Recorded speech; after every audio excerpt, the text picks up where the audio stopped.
శ్రీమాత్రే నమ. జయ గురు దత్తాత్రేయ నమ. ఈ వీడియోలో మనం జాతకులకి గృహయోగం ఎప్పుడు ఏర్పడుతుంది, అసలు వారి యొక్క జన్మజాతకంలో సొంత గృహయోగం ఉన్నదా లేదా అన్నది ఏ విధంగా తెలుసుకోవాల్సి ఉంటుంది, అలాగే గోచారంలో గ్రహాలు మారినప్పుడు ఏ గ్రహాలు అనుకూలంగా వచ్చినప్పుడు ఏ ఏ రాశుల వారికి సొంత గృహయోగం ఏర్పడుతుంది అన్న విషయాన్ని మనం ఈ వీడియోలో పరిశీలించే ప్రయత్నం చేద్దాం. ముందుగా జాతకుడికి సొంత గృహయోగం ఉందా లేదా తెలుసుకోవాలంటే చతుర్థ భావంపై మనం దృష్టి పెట్టవలసి ఉంటుంది. అలాగే చతుర్థ భావం, చతుర్థ భావాధిపతి, అలాగే కారకుడు కుజుడు, ఈ గ్రహాలు జాతకుడికి బలంగా ఉంటూ చతుర్థ భావంపై శుభగ్రహాల దృష్టి ఉన్నప్పుడు జాతకుడికి సొంత గృహయోగం ఏర్పడడం జరుగుతూ ఉంటుంది. అయితే చతుర్థ భావం కేవలం గృహానికే కాకుండా విద్య, వాహనం, మదరు, జీవితంలో సుఖ సంతోషాలు, ఆనందం, ఇవన్నీ కూడా చతుర్థ భావాన్ని బట్టే పరిశీలిస్తుంది. అయితే కొంతమందికి మంచి విద్య ఉన్నా సరైన గృహం అయితే ఉండదు, కొంతమందికి మంచి గొప్ప ఆస్తులు ఉన్నా కూడా సరైన విద్య లేకపోవడం జరుగుతూ ఉండదు. దీన్ని బట్టి జాతకంలో చతుర్థ భావం యొక్క బలంతో పాటు ప్రతి భావానికి, ప్రతి దానికి కూడా ఒక కారక గ్రహం ఉండడం జరుగుతూ ఉంటుంది. ఉదాహరణకి జన్మజాతకంలో చతుర్థ భావం బలంగా ఉంటూ శుక్రుడు బలంగా ఉంటే జాతకుడికి మంచి వాహన యోగం ఏర్పడుతుంది. అలాగే బుధుడు బలంగా ఉంటే గొప్ప విద్యాయోగం ఏర్పడుతుంది. గురువు బలంగా ఉంటే మంచి పాండిత్యం కలిగి ఉంటాడు. అలాగే కుజుడు బలంగా ఉంటే స్థిరాస్తులు, భూమి, పొలాలు ఇవన్నీ కూడా కలిసి రావడం జరుగుతూ ఉంటుంది. సో అందువలన ఏంటంటే చతుర్థ భావంలో ఏ గ్రహం ఉన్నది, చతుర్థ భావాన్ని ఏ గ్రహం చూస్తున్నది, చతుర్థ భావాధిపతి ఏ గ్రహంతో కలిసి ఉన్నాడు, ఇవన్నీ పరిశీలించిన తర్వాత జాతకుడికి ఎటువంటి గృహం ఏర్పడుతుంది అన్న విషయాన్ని కూడా మనకి ఈ గ్రహాలను బట్టి తెలియజేయడం జరుగుతూ ఉంటుంది. శని యొక్క ప్రభావం వల్ల జాతకుడికి రాళ్లతో కట్టినటువంటి, అంటే పూర్వకాలం ఈ కోటలు అటువంటివి ఉండి కదా, అటువంటి భావన ఉంటుందని. అలాగే ప్రస్తుతం శుక్రుడు యొక్క ప్రభావం ఉంటే చాలా విలాసవంతమైనటువంటి భవనాలు ఉండే అవకాశం ఉంటుంది. గురువు ఉన్నప్పుడు చాలా ఆధ్యాత్మికంగా ఒక మంచి ప్రశాంతమైనటువంటి కుటీరం లాంటి గృహం ఏర్పడడం జరుగుతూ ఉంటుంది.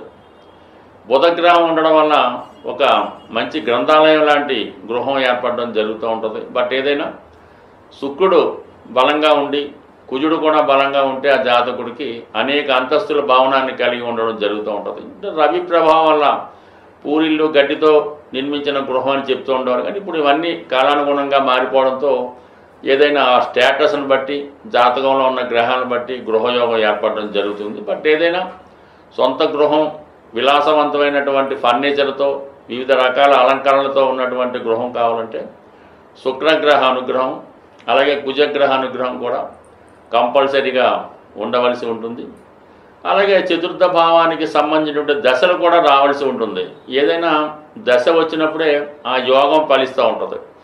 అలాగే మనకి చతుర్థ భావంలో ఉన్న గ్రహం కానీ, చతుర్థ భావాన్ని చూస్తున్న గ్రహం కానీ, చతుర్థ భావాధిపతితో కలిసి ఉన్న గ్రహాల యొక్క దశలు వచ్చినప్పుడు ఆ చతుర్థ భావం యాక్టివేట్ అయి జాతకుడికి గోచారరీత్యా గురుగ్రహ అనుగ్రహం వచ్చినప్పుడు, కుజగ్రహ అనుగ్రహం వచ్చినప్పుడు, కొన్ని సందర్భాల్లో శనిగ్రహ అనుగ్రహంతో సొంత గృహం ఏర్పడడం జరుగుతూ ఉంటుంది. కొన్ని సందర్భాల్లో అంతర్దశలు కూడా కొన్ని 3 సంవత్సరాలు 3.5 సంవత్సరాలు ఉండే సందర్భంలో కూడా ఈ సొంత గృహం ఏర్పడే అవకాశం ఉంది. కొన్ని అంతర్దశల్లో గృహాన్ని అమ్మడం జరుగుతూ ఉంటుంది. కొన్ని అంతర్దశల్లో గృహాన్ని కొనడం జరుగుతూ ఉంటుంది.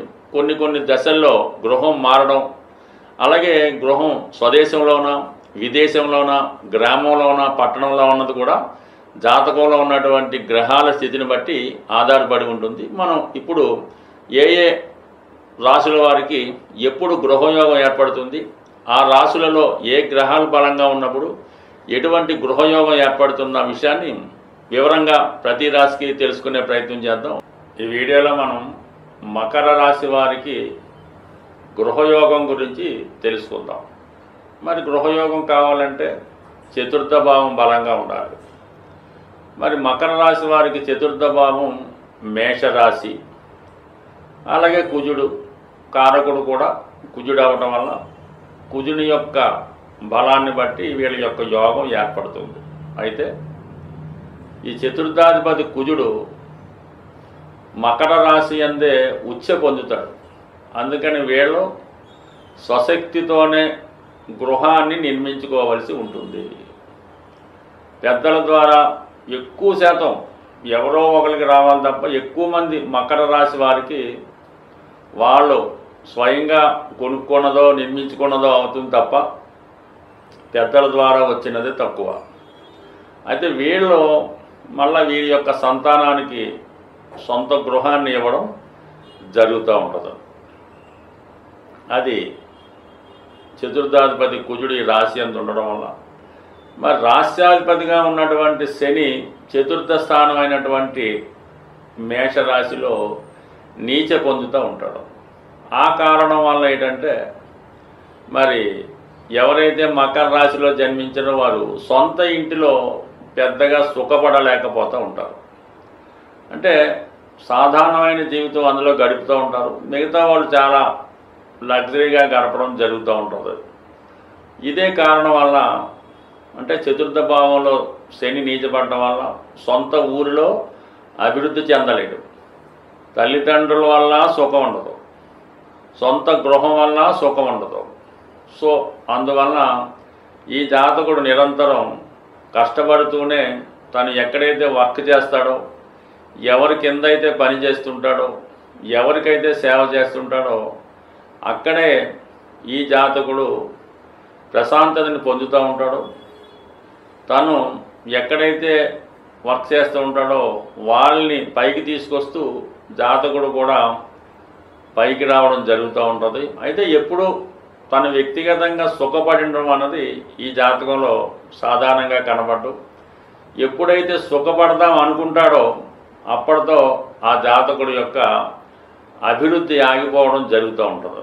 ఎందుకంటే కష్టపడుతున్నప్పుడు ధనం వస్తూ ఉంటుంది, ఇంట్లో వాళ్ళందరూ బాగా చూస్తూ ఉంటారు. అదే సుఖపడాలంటే కష్టపడడం మానేయాలి. అప్పుడు ఆటోమేటిక్గా తన వ్యక్తిగత గౌరవం తగ్గిపోతూ ఉంటుంది. అందుకనే మకర రాశి వారు ఎక్కువగా చిన్న స్థాయి ప్రభుత్వ ఉద్యోగంలో ప్రవేశించి టెండర్గాను డ్రైవర్గాను రిటైర్ అయినాటికి ఒక సాధారణ హోదాకు వస్తూ ఉంటారు. ఆ రిటైర్ అయిన తర్వాత చాలామంది ఈ సంపాదించిన ధనం అప్పులకి అది పోవడం వల్ల తర్వాత చాలా ఇబ్బందులు పడడం జరుగుతూ ఉంటుంది. కుటుంబ సభ్యులు కూడా వీళ్ళు పెద్దగా ఆదరించకుండా ఇబ్బంది పడుతూ ఉంటారు. కాబట్టి మకర రాశి వారు ఒకవేళ సొంత ఆస్తి ఉన్నా కొనుక్కున్నా అది చివరి వరకు వాళ్ళ పేరుతోనే ఉండేలా చూసుకోవాలి. ఎంతో కొంత ఆదాయం వచ్చేలా చూసుకుంటేనే తప్ప మీ యొక్క చివరి జీవితం సొంత ఇంటిలో తుది శ్వాస విడవడం జరుగుతూ ఉంటుంది. లేని పక్షంలో మీ యొక్క చివరి రోజులు ఏదైనా ఒక ఓల్డేజ్ హోమ్లోనో, అనాథ శరణాలయంలోనో, లేదంటే వేరే చోట ఇతరుల ఇంట్లో ఏ కూతురింట్లోనో, లేదంటే ఏదైనా అన్నదమ్ముల ఇంట్లోనో. అంటే ఇవన్నీ మనం ఎందుకంటే సొంత ఇల్లు ఎవరైనా ఎందుకు కోరుకుంటారంటే వారి చివరి జీవితం అక్కడ ప్రశాంతంగా వెళ్ళాలని కోరుకుంటుంటారు. నవే డేస్లో ఈ మనకున్నటువంటి కల్చర్లో అద్దెంట్లో అది ఉన్నప్పుడు, సొంత ఇల్లు ఉన్నప్పుడు కూడా అద్దెంట్లో నివసించినప్పుడు ఏదైనా జరగరానిది జరిగినప్పుడు మరి ఆ యొక్క ఇంట్లో ఆ ఇంటి ఓనర్స్ కానీ అపార్ట్మెంటు సొసైటీ వారు కానీ కనీసం ఏ విధంగా ప్రవర్తిస్తున్నారు అన్నది అంటే ఇంకా డెప్త్గా చెప్పడం నాకు ఇష్టం లేదు. బట్ ఏదేమైనా సొంత గృహంలో తుది శ్వాస విడిచినటువంటి వారికి ఉన్నటువంటి తుది వీడ్కోలు వేరేగా ఉంటుంది. అదే అద్దె గృహంలోనో ఇతర గృహంలోనో మరణించిన వారి యొక్క తుది వీడ్కోలు మరో విధంగా ఉండడం జరుగుతూ ఉంటుంది. ఇవన్నీ తృతీయ అష్టమ భావాలను బట్టి ఉండడం జరుగుతూ ఉంటుంది. ఎంత కోటీశ్వరుడైనా సరే కొన్ని సందర్భాల్లో ఇవి జరుగుతుంటాయి. కాబట్టి ఏదైనా సొంత గృహం అన్నది మకర రాశి వారికి కంపల్సరీగా ఉంటుంది. అయితే అది వారి పేరుతోనే ఉంటూ చివరి వరకు తన యొక్క శేష జీవితాన్ని అందులో గడిపినప్పుడే ప్రశాంతత ఉండే అవకాశం ఉంది. లేని పక్షంలో ఈ విధంగా ఎక్కడో చోట ఇబ్బంది పడే అవకాశం ఉంది. ఇతరుల యొక్క మనోభావాలు ఈ వీడియోలో ఇబ్బంది కలిగి ఉంటే అది మన్నించమని కోరుతూ, సొంత గృహం ఏర్పడాలంటే మరి పరిహారం అన్నది ప్రతిదానికి కూడా పరిహారం అన్నది మన శాస్త్రాల్లో చెప్పడం జరుగుతుంది. అయితే మన జన్మ జాతకరీత్యా చతుర్థ భావానికి సంబంధించినటువంటి పరిహారం అన్నది జనరల్గా దశ అంతర్దశలు అది పక్కన పెడితే కామన్గా అందరికీ ఉపయోగపడే పరిహారం ఇది కుజుడు సంబంధించింది కాబట్టి, భూమి కుజుడు కాబట్టి సుబ్రహ్మణ్య స్వామి అంటే కుజుని యొక్క అధిదేవతగా సుబ్రహ్మణ్య స్వామి క్షేత్రాలు ప్రతి రాష్ట్రంలో ప్రతి జిల్లాలో కూడా సుబ్రహ్మణ్య క్షేత్రాలు ఉండడం జరుగుతుంది. సో అందువలన మంగళవారం కూడా కుజుడికి సంబంధించిన రోజు. అంటే ఏదన్నా మన భూములు సంబంధించిన వ్యవహారాలు సెటిల్ అవ్వాలన్నా, రుణాలు తీరాలన్నా దొరకాలన్నా, అన్నదమ్ములతో విభేదాలు, భార్యాభర్తలతో చికాకులు, ఇవన్నీ కూడా మంగళవారం రోజు ప్రారంభించడం వల్ల కుజుని యొక్క అనుగ్రహం కూడా తోడవుతుంది. సుబ్రహ్మణ్య స్వామి యొక్క సంకల్పం, మన యొక్క సంకల్పం కూడా తొందరగా నెరవేరాలంటే మంగళవారం రోజు మీరు ఒక 6 మంగళవారాలు ఎన్నుకొని మీ ప్రాంతంలో సమీప ప్రాంతంలో ఉన్నటువంటి సుబ్రహ్మణ్య స్వామి క్షేత్రాలు 6 సెలెక్ట్ చేసుకోవడం, ప్రతి మంగళవారం ఒక క్షేత్రాన్ని దర్శించడం, అక్కడ ఉన్నటువంటి సుబ్రహ్మణ్య స్వామి ఉంటారు, అలాగే జంట నాగులు ఇవన్నీ కూడా ఉంటాయి. అక్కడ ఉన్నటువంటి ప్రతి దేవతని ప్రతి దేవుణ్ణి కూడా ఆరాధించి కేవలం బెల్లం పానకంతో, చెరుకు రసం, బెల్లం పానకం, తేనె, లేదంటే బియ్యం పిండి కలిపిన వాటరు, పసుపు నీళ్ళు అంటే ఇన్నప్పుడు కూడా బెల్లం పానకంతో స్వామికి అభిషేకం చేయడం వల్ల ఆ మంగళవారం రోజు మీరు చాలా నియమంగా ఉండవలసి ఉంటుంది. అలాగే వీలైతే ఆ రోజు గోవుకి ప్రదక్షిణ చేస్తూ గోవుకి కూడా కొంత బెల్లాన్ని తినిపించవలసి ఉంటుంది. ఈ విధంగా 6 సుబ్రహ్మణ్య క్షేత్రాలు దర్శించవలసి ఉంటుంది. అంటే పెద్దవే అక్కర్లేదు, మీ ప్రాంతంలో ఉన్నవి బాగా ఫేమస్ అయినవి 6 క్షేత్రాలు దర్శించడం వల్ల, 6 క్షేత్రాల్లో కూడా విధి విధానంగా పూజ చేయడం వల్ల ఫైనల్గా మీ సమీపంలో ఉన్నటువంటి మోపిదేవి అవ్వచ్చు, ఈ బెక్కవాళ్ళు అవ్వచ్చు, స్కందగిరి అవ్వచ్చు, పళని అవ్వచ్చు, అంటే మీ ప్రాంతంలో ఏదైతే ఫేమస్ ఉంటుందో ఆ సుబ్రహ్మణ్య క్షేత్రంలో మీరు విధి విధానంగా స్వామిని అభిషేకించడమో పూజ చేయడమో అర్చించడం వల్ల మీ యొక్క సంకల్పం తొందరగా నెరవేరే అవకాశం ఉంటుంది.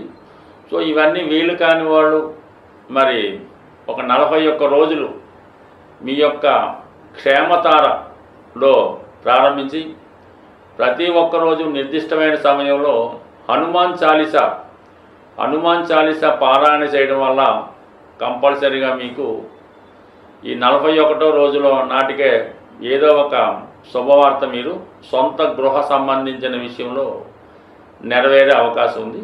అంటే ఏదైనా మనం పని ప్రారంభించేటప్పుడు తారాబలం కూడా ఇంపార్టెంట్గా చూసుకోవాల్సి ఉంటుంది. అది సాధన తార కొన్నింటికి, క్షేమతార కొన్నింటికి, ఈ విధంగా తారాబలాన్ని ఎన్నుకొని మనం ఈ యొక్క ప్రక్రియ ప్రారంభించినప్పుడు కంపల్సరీగా మీ యొక్క సొంత గృహం నెరవేరుతుంది. బట్ ఏదేమైనా సొంత గృహం నెరవేరాలంటే ముందు మీరు నివసిస్తున్నటువంటి గృహం వాస్తుపరంగా ఎటువంటి దోషం లేకుండా ఉండాలి.